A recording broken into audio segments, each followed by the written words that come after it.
All right, here we go. Hello, welcome to Irish Football Fan TV. I'm delighted to be joined by Callum, all the way up in Derry, and he is not long back from the Brandywell. Haven't seen Derry win 3-0, I think it was. Yeah, How was it? it was. Yeah, it was good. It was a bit of a flat first half, but that was expected considering all the traveling they've done in Europe and stuff. So, they made a few changes to the starting lineup, and you could see that in the first half.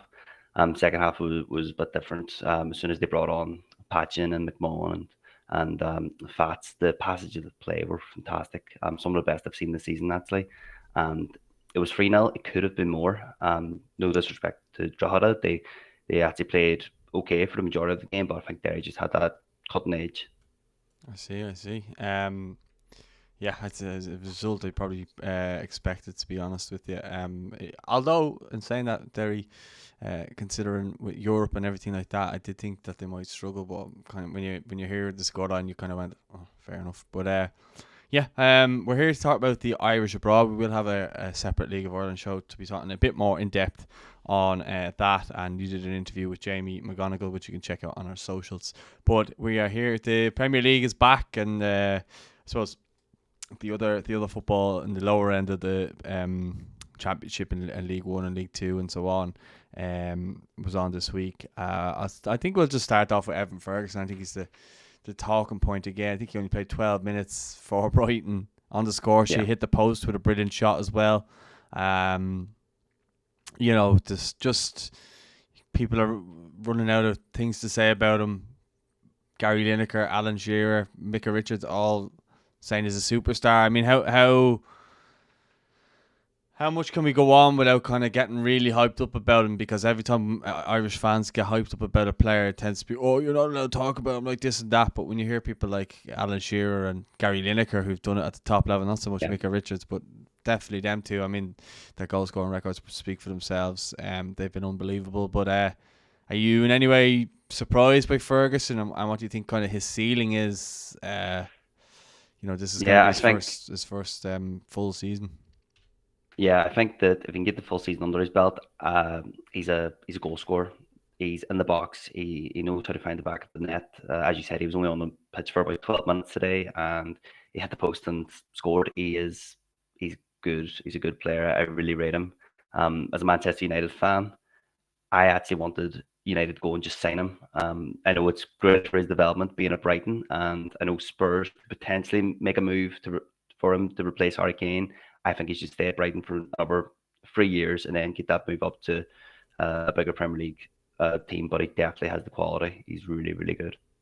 Yeah, I just think he's the first player that we can be excited about in a long, long time. And I don't Yeah, care what anybody says. Like, you can come out and say he's going to be a superstar. He's 18 years of age, and he just looks so comfortable at the Premier League level. It's frightening to yeah, see. It's brilliant as well, because like when we go into games now, we actually have a threat as an Irish team. We go into games, and the opposition teams are fearful of a player that we have. Hopefully, it's a case of for many, many years, and he's continuing to do that. But it's just mad with Brighton though, because they just keep producing players, and then they sell them on. It'd be interesting to see. You spoke there about Harry Kane, and I think that is a serious realistic possibility. yeah, 100%. What's He's your opinion on it? Like, would he be suitable? Is he too young to go in there?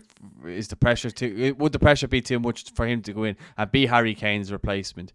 Because I you'd likely look at what he would cost. If you're looking at Caicedo going for 115 million, oh yeah, what does Evan Ferguson cost?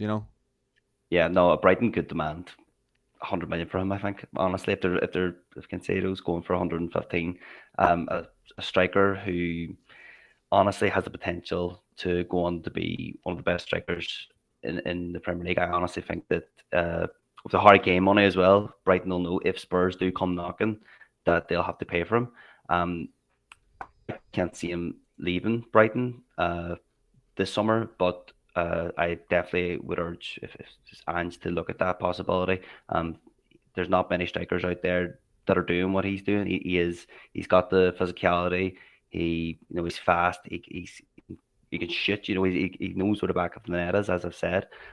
So yeah, it's a possibility, but I actually hope he stays at Brighton for another few years. I think one more year at Brighton, if he continues to score the goals that he has been, I think he'll be gone. I think he might even go in January. And don't forget, like someone like Newcastle might come sniffing around him as well, which 100%. could be a great opportunity for him if he was to go there and become a club legend and stay there for a while. But again, this is just speculation. But it's only because the rest of our players are all defenders that have all moved this summer, I suppose we'll get onto that with Burnley. Darragh O'Shea and Josh Cullen were both in for Josh Cullen, obviously captaining as well at Burnley. 3-0 loss against Man City. I mean, it was expected, like Derry and Drogheda tonight.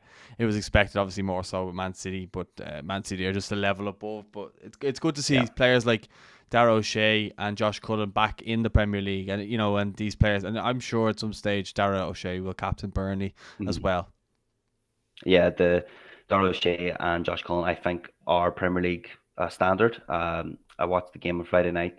Even though they lost the game, they were solid enough. Darragh O'Shea, there's only so much you can do when marking Erling Haaland, and I think Josh Cullen against Man City, who have the strongest midfield in the Premier League, he held his own. And as you said, Vincent Kompany obviously really rated him, given the captaincy. And he took him from Anderlecht over in Belgium as well, and then from Burnley. So he's managed them at 2 different clubs. So he really rates him. And obviously the quality of players that Vincent Kompany has played with in his time, that's saying something. So I think they're definitely. It's great to have them back into the Premier League. And hopefully they can just continue the good form from the 2 of them. Yeah, well, I think that's we just wanted to be playing well, and Burnley to be doing well, and then obviously our players doing well. Michael Obafemi is of course injured, so he didn't feature.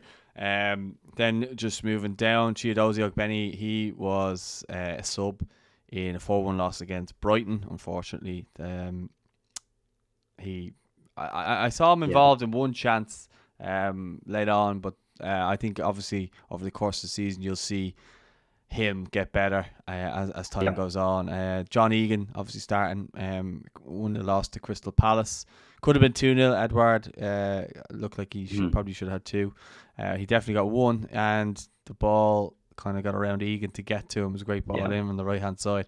But again, John Egan back captain of Sheffield United in the Premier League. That's good to see. Unfortunately, they lost. I think Sheffield United will struggle this season. I hope John Egan doesn't get embarrassed too much this season, like in terms of the club and the results with Sheffield United, because their signings haven't been great and stuff like that, and for them to come into the Premier League with probably, some are saying, a weaker squad than what they went up with, it doesn't look good for them. But as an Everton fan, I can't say too much.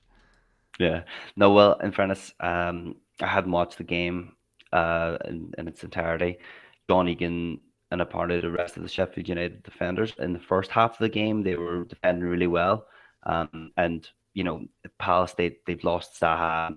Olise didn't start, so there's not much of an attacking threat at the moment from Palace. So I would agree with you and say that Sheffield United could struggle this season. And as you said, just hopefully that it's nothing too embarrassing for John Egan, especially since he's taken over as captain. But we can only hope that the Irish players do well in the Premier League. So we'll see how that goes throughout the course. Yeah, and just another defender as well we'll chat about is Nathan Collins. He made his Premier League, his Brentford Premier League debut today against Spurs in a 2-2 draw. I didn't watch the game myself, but I saw his stats were quite impressive, and his passing stats were quite impressive as well. Obviously, we know that Brentford are a real kind of footballing side. Good result on the opening day, not the opening day, but opening weekend for Brentford and for Nathan. So good start, and hopefully it's a start with means to go on and continue to rise up the ladder there in the Premier League. I mean, they're a side that I think a lot of people like, and they want to see do well and stuff like that. Now, obviously, there's a bit of added interest with Nathan Collins there. So yeah. What do you think of him this season, and Uh, what would you like to see from him overall? yeah, I watched the game today actually. I'm just glad that he's starting for Brentford. A lot of these Irish players can come in, like Ogbene, for example, and they're on the bench. It's good to see Evan Collins straight into the team. Um, and he didn't put a foot wrong today. Really, I think he was quite solid as well. And I know it was two each and conceding two goals, but he did play quite well. So yeah, I think Brentford is a great team for him to be involved in right now, and I actually really rate him as a footballer. I think he's a top quality defender. So yeah, it was a good move for him. Obviously leaving Wolves, I think that Brentford was actually a step up. I don't think Wolves are going to do great this season, but again, that's just my opinion. Yeah, well, I don't really care too much about Wolves. Well, actually, in a way, I do, because obviously Doherty's gone back and Joe Hodge is Yeah. there. But elsewhere, really, in the Premier League, Gav Kilkenny was a sub against West Ham. Again, a lot of these players will be moved on, I think, closer to the start, the end of the transfer window. I think players, and I think Andrew Moore will be on loan somewhere in the Championship or maybe abroad by the end of the window as well. So some of those players, I'm not really going to go into too much detail talking about. Queven Keller, sub again today against Chelsea. Conor Coventry was a sub, he was unused. And then Matt Doherty will likely play tomorrow. I think they play Man United tomorrow night on Monday Night Football. So that's all right. Yeah, and then Joe Hodge, if he features, that remains to be seen. Elsewhere in the Championship, I'll just run through the list here. Fair play to Kenny's kids and Pundit Arena for putting this together, especially because we were rushing this video tonight, just because we wanted to get it back. But Birmingham, Scott Hogan and Kevin Long started in a 1-0 win against Leeds. So a clean sheet for Kevin Long there. No goal for Scott Hogan, unfortunately. Zach Gilsenan, who was the star of the show in the EFL Cup the other night for Blackburn, didn't feature for them. But Sammy Szmodics did, and he got 2 goals in a 2-2 draw against Rotherham. Missed the penalty as well, I believe. He could have been on for a hat-trick. Yeah, can't score them all, can you? Nope. I know. He's someone actually, which I'll come back to in a sec. But I think maybe his chances of getting called up. I think he was very unlucky to miss out last time around. But I'll come back to that after I just run through quickly just the rest. So Jason Knight, Mark Sykes, and Max O'Leary all started in a 1-0 win over Millwall. Mark McGuinness, Callum O'Dowd, both started in a loss against QPR. Callum Robinson was a sub and came on in the 54th minute. Hull City, Cyrus Christie was a sub, so was Aaron Connolly. Obviously, he scored in a 4-2 win. He was introduced in the 79th minute, capitalised on a back pass, easiest goal he'd probably ever score, and he probably couldn't believe his luck. Sean McLaughlin started the game. Jack Taylor played for Ipswich. Jesus, he's 25. I didn't know that. I thought he was a lot younger. But anyway, he was introduced in the 90th minute in a 2-0 win over Stoke. Middlesbrough, Alex Gilbert, he was a sub and he was unused.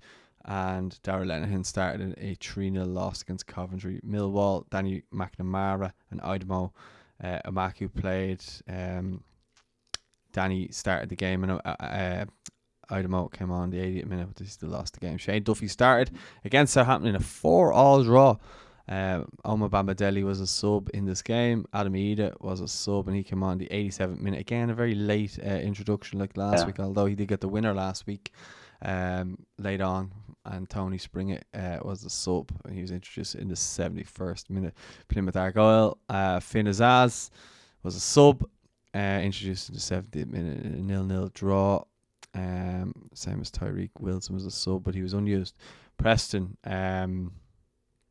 Will Keane was on the score sheet in a 2-1 win over Sunderland, and Alan Brown started the game. Greg Cunningham was on the bench, and then QPR, Sinclair Armstrong, he got on the score sheet and provided an assist in a 2-1 win over Cardiff. So a great day out for him, and delighted obviously he got his first championship goal. Then we'll just come on to Rotherham. Josh Coyote was a sub and he was introduced to the 89th minute in a game against Blackburn. That was the 2-2, and Georgie Kelly came on in the 61st minute in that game as well. Gavin Bazunu started in that 4-4 draw against Norwich, and so did Ryan Manning and Will Smallbone. Will Smallbone was apparently the star of the show in midfield in that game. Stoke City then, just quickly, Jack Bonham was a sub, Luke McNally was a sub, unused as well. And Enda Stevens and Mark Travers both started for Stoke in a 2-0 loss. Jason Malumbi started in a 3-2 win against Swansea for West Brom.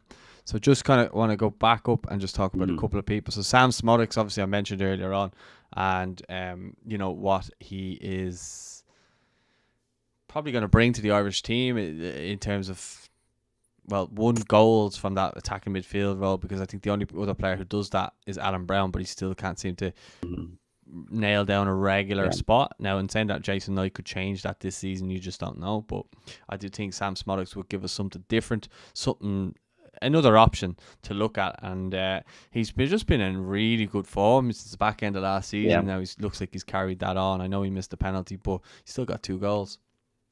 Yep, no, from what I've seen of him, he's got that attacking output that not many of the Irish players have at the moment. Maybe, as you said, Jason Knight, Will Smallbone as well. I think he can be quite creative. Even someone like Finn Azaz. The problem with Szmodics is that, he's 27. He's not one of these up and coming youth players, the likes of Andrew Moore, who maybe could break into a team. So if he's going to break into the Irish squad, it needs to be quite soon. He's definitely got quality, as you said, at the end of last season, he was in good form, and he's obviously carried that into this season. So it'll be one to keep an eye on for this season anyways. Yeah, no, I agree. And I just want to get your thoughts. Aaron Connolly, great to see him getting on the score sheet. He takes a lot of stick, and I mean a lot of stick off Irish fans and football fans in general. He just seems to be a player that a lot of people in the general public don't seem to like. I like him. I've known him. I've done interviews with him, and he's a nice lad. Just seems like he just needs a little bit of love shown to him, and he seems to be getting that with Liam Ross Senior at the moment. And as I said, he probably couldn't believe his luck when that ball fell to him the way it did. I was delighted for him at the same time, because you're just like, you just want to see him really hit the potential that he's shown that he has. Like, I often refer back to the game against Portugal where he was unbelievable. I know we lost the game 2-1, but him and Adam Ida were brilliant that night. That's right. And I think the two of them have great potential, but they just seem to get injured and suffer bad form. So I'm hoping that now they can kick on. But what's your thoughts on, do you think if he could go on a run now, he has, like, the France game is in about 3 weeks now. Do you think he could play his way back into the squad, into the fold? I would be shocked. I'd be shocked. I do like Connolly, although, he's one of those players. Maybe he plays on confidence, and when he has a bit of confidence, he tends to do well. Again, it's another one of those Brighton products, and Brighton love to bring through these young Irish players. So there's definitely a player on him. So hopefully he can find his form in the Championship and make his way back into the Premier League at some point. I just can't see him being involved in the starting lineups for an Irish squad anytime soon.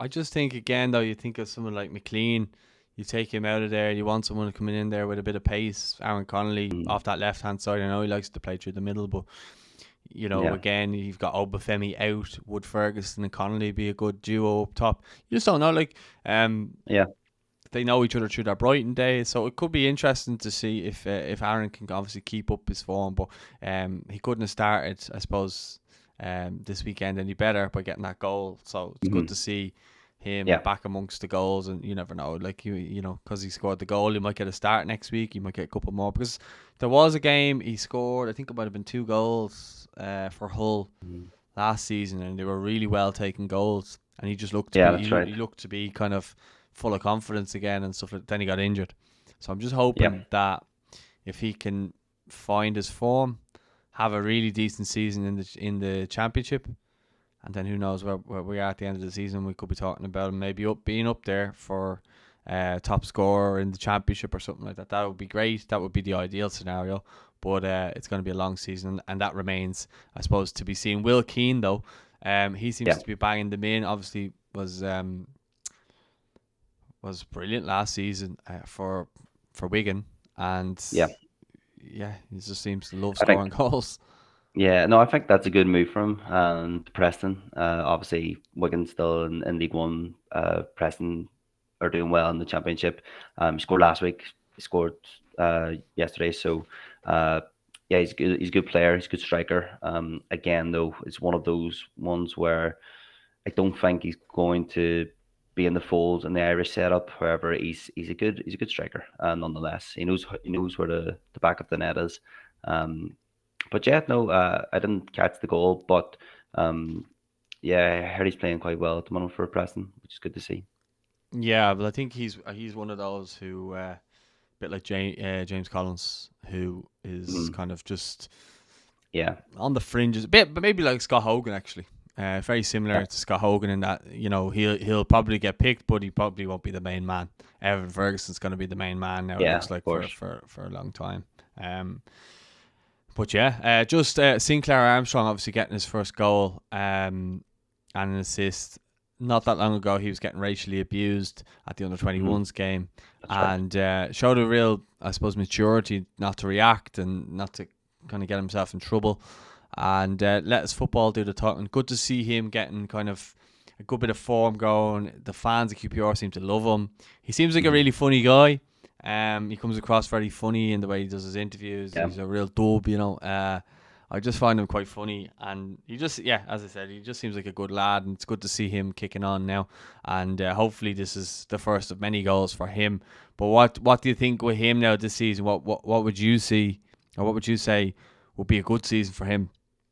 Yeah, no, again, just make sure that he is starting week in, week out. There's definitely potential there as well of him. Yeah, I know what you mean. I know what you mean about he's a good lad. I seen there was like a training video a couple of weeks ago, with the Irish under 21 setup, and he was having a laugh and stuff. So, no, he's definitely got potential. He's one of those ones again, as I said, in the Championship. If he's scoring the goals, he could get a call up to the senior squad, and maybe even a transfer to one of the Premier League sides. I'm not saying he'll start, but there's definitely a potential there for him to score some goals for QPR. Well, again, I go back to our lack of kind of pace Hmm. in the Irish team, and you've got players there now like Sinclair, Ebazelli, Aaron Connolly. Hmm. I'm sure there's a few I'm missing. Obviously, you've got Ogbene, seems to play him as a striker though, but Yep. you've got pace there, in abundance rather than you you've got maybe Ryan Manning to come back Hmm. into the fold, depending on whether him and Stephen Kenny are on speaking terms or whatever. Um, so all of a sudden we've kind of got options, which is good Yeah. because we haven't had options in the past. Well, we have in a way, but we not to this extent where we can kind of go young, exciting players coming through. Why not get them in the squad and see how they do? In saying that, like someone like Danny McNamara, who's been hovering around, he's over 100 appearances for Millwall, still can't seem to get Hmm. a look in. But then you've got like someone like Mark Sykes, who's coming in and doing okay, and Jason Knight gets Yeah. moved to wing back. So you've got all of these kind of, uh, players and stuff like that, and you're kind of going, right, well, it's going to be an interesting squad, and I believe it's going to be a kind of last squad for Kenny. I don't You feel like reckon? after this window, so it'd be interesting to see if we don't get like a big result. I think it could be the end of Stephen Kenny. Like I'm not saying that in any harsh way or bad Yeah, way of or course. anything Yeah. like that. Like I just think it will be the end of the road. But in saying that, if he could pick one of these young players or whatever, and one of them pop up with a late equaliser that will feel like a win or Hmm. even a win. You just never know what could happen there. You know what I mean? So yeah, and just one more player I wanted to touch on just before we move on to League One swiftly. Just Will Smallbone. Obviously, Hmm. he's getting a lot of Yeah. plaudits for the way he's been playing. A lot of people talking about him over the weekend and stuff like that, and just kind of saying how well he's playing, how much chances he's creating, and all this type of Hmm. stuff. What have you made of him? Obviously, you saw him against Greece and stuff like that. What have you made? What have you made of him so far? Yeah, I think he's a good player. He's one of those ones who could potentially play for one of the lower sides in the Premier League. He's very creative. He's constantly looking for the forward pass. Um, yeah, I like the look of him. I think that if he continues, as I said, just to start and get the goals and assists and rack those up, then I have no doubt that he'll be a good player. And it's great to have him in the Irish setup as well. I know that he has obviously born in England and stuff. So it's one of those ones similar to the Josh Cullen, really. That it's good that we have them in the team. These are good quality players. Just on that match, I was actually watching some of the goals as they were going in, and it just seemed like a hectic match. I think Shane Duffy handballed it and gave away a penalty as well. It's not usual for Bazunu to concede 4 goals. It was just a bit of a mad one. But yeah, no, I've seen that Will Smallbone, he was getting a lot of plaudits for his performance. And he created 8 chances in the game, so Yeah. people were kind of raving about him. We'll fly through League One. I know Conor Hourihane and James Collins got goals, and Dan Mandroiu as well for Lincoln. Yeah. I think they were the standouts. So yeah, but Aaron Cashin did start against Burton. But just kind of go back to the start. Luke Connell wasn't involved. Barry Cotter started for Barnsley in a 1-1 draw with Bristol Rovers. Andy Lyons, he started against Exeter. So did CJ Hamilton. That was a 0-0 draw against Exeter. Kieran Gilligan was a sub versus Derby wasn't used, and Sean Maguire wasn't used for Carlisle United. Cheltenham, Aidan Keane started for Bolton, versus Bolton, in a 3-0 loss, and Will Ferry was a sub. He came on in the 70th minute. Aaron Cashin started that game against Burton, and Conor Hourihane and James Collins both got a goal. Conor Hourihane actually got a goal and an assist. So fair play to him. I'll come back to him. A lad that you will know quite well, Ryan Graydon, was starting for Fleetwood in a 2-0 loss. Keane Hayes was a sub in that game. Promise on my share was as well. And Sean Rowan was playing for Lincoln in a 3-0 win. He started that game. Dan Mandroiu, 1 goal and 2 assists for him in that. And then Dylan Duffy came on in the 88th minute to help them. And then Ed McGinty, Stephen Negru started in a 1-0 win for Oxford over Carlisle. And then Anthony Scully was a sub for Portsmouth in a 4-0 win over Carlisle, and he was introduced in the 46th minute. I don't know how Oxford and Carlisle, but anyway, he was in a 4-0 win either way. Then Wigan, Baba Adiko, he was a sub, and he was introduced in the 82nd minute in a 2-1 win. And Wycombe Wanderers, Richard Keogh started in a 3-0 loss over Lincoln. Killian Phillips was introduced in the 57th minute in that one. Just want to come back to you on Dan Mandroiu. And someone says no real point in looking at League One same level as League of Ireland. If a League of One player was against Gibraltar, it would be 11. Sorry, the Irish Republican said that. Okay, not really sure what he means, but anyway, the beauty of live streaming. Just want to ask you about Dan Mandroiu. He seems to be coming into his own a little bit. I know it's very early in the season, but I think this is the time, a bit like Aaron Connolly. If you want to make your name, you want to make a claim, now is the time. And he's doing all the right things. Life seems to be going well for him. Life seems to be going well from off the pitch. Him and Charlene seem to be, everything's rosy there at the moment. So everything just seems to be going well for him and clicking. So it would be nice to see him now really kick on. And I'd love to see him. I'd love to just see what the potential that he could get to if he really applied himself. And he looks like he is applying himself. But I'd love to see now how far he can go. But what have you made of his start to the season so far? You're pretty much picking up from where he left off last season. Yeah, 100%. No, I just watched his assists and his goal just before we came on the call today, and it's again similar to what he was doing in the League of Ireland. I always thought that he was just a step above everybody in the league. So yeah, if he can continue the way he's going on, there's no reason why he shouldn't be in the mind of Stephen Kenny. Or if you're looking at the future manager. But he's a good player. He took his goal really well today, and his assists were great as well. He's very creative, and he's direct. He gets the ball, he turns, he knows he wants to go into the box, and he drives the ball into the box. So he puts his crosses in. He's a good player. So yeah, Lincoln have a good shout as well to get promoted. I think if they continue the way they've started. So yeah, he's decent. I like the look of him. Still think there's a long way to go, but Conor Hourihane's still banging in the goals, and I suppose being effective for Derby. Would you have him anywhere near the squad? A lot has changed kind of since he's gone to Derby, and that level. I know players like McLean and stuff like that got away with it last year and stuff, or not last year, sorry, the season before last. Yeah. What way do you see? Do you think his best days are behind him? Yeah, I think his best days are behind him, but he can still do his job, and he's captain at Derby now as well. So if you're playing in League One, you need to be performing, and you need to be one of the better players in League One to have a shout for the Irish national team.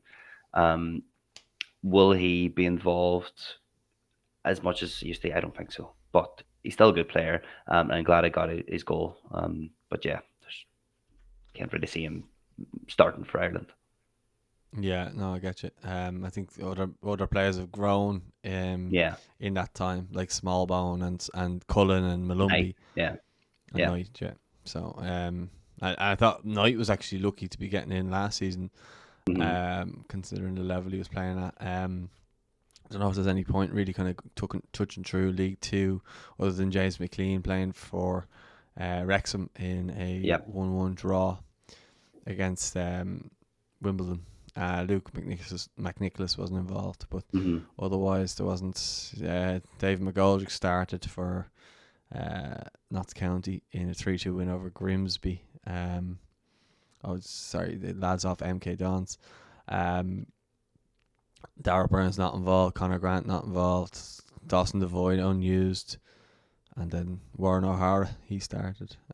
But yeah, not much going on there. Then just kind of in Scotland, Johnny Hayes wasn't involved for Aberdeen. Zach Albazetti was a sub versus Bromma Karna. So don't know how to say that. Conor Noss started in the Austrian Bundesliga for Blau-Weiß Linz. He started 2-0 defeat. Celtic, no one was involved. Como, Serie B. Liam Kerrigan played 9 minutes there tonight, just before we came on. Good to see him back. I think that's his first match back from the ACL injury, so that's fantastic to see him. And hopefully now he'll kick on and continue his his comeback. John Joe Patrick Finn didn't play. There's not much else. Anselmo Garcia McNulty was a sub versus Sparta Rotterdam. And then just in Serie A itself, James Abanqua and Festi were playing in Serie A. Festi started and James Abanqua was a sub. So the rest is just all under 21 stuff and that. So just want to finish on talking about Festi and then we'll wrap it up. Just again, just to see him starting and kicking on now. There's a bit of talk about him kind of going, will he play for Ireland, won't he play for Ireland? I think it's getting to the point now where Stephen Kenny's going to have to make a decision and pick him because he's not getting any younger and he's starting in Serie A. Why isn't he getting picked for Ireland? That's what I'd be asking. I think that he definitely should be in the Ireland setup in and around the team. He's starting in Serie A, as you said. He was in good form at the end of last season. I didn't catch the start to Serie A this season, but I'm sure that if he's continuing to start, that's a tough league. It's a physical league, and I think that he's doing quite well. So I would have him in and around the squad. Even if he's not, starting, maybe the likes of Ryan Manning as well should be coming into the team for those wing back positions. But we'll have to see. And as you said, Stephen Kenny will have to make his mind up on that. Yeah, I just think with Kenny, he's too loyal to the likes of like Hmm. James McLean and the Yeah, Stevens, Matt Doherty. Obviously, if Matt Doherty's starting, he should be playing. Seamus Coleman, I don't know if he'll yeah, have a turnaround in time to be in there. So it will be interesting to kind of yeah, see what way he does kind of set up, you know. So yeah. yeah, I think it's gonna be interesting to see over the next while now who's gonna start performing, who might get a Hmm. chance to impress Stephen Kenny, and you never know. But listen, thanks very much for joining me tonight, Callum. Yeah, no problem. Um, you've been double booked tonight now between the League of Ireland game with Derry and Drogheda and now this, so it's been a late enough night for you. So well done to you Yeah, on your debut. Um, thank you anyone very much. who's watching, don't forget to subscribe if you haven't already. Don't forget to give the video a like, and we will speak to you all soon. Thanks very much for watching, and stay tuned. We will have some more updates for next week. So you take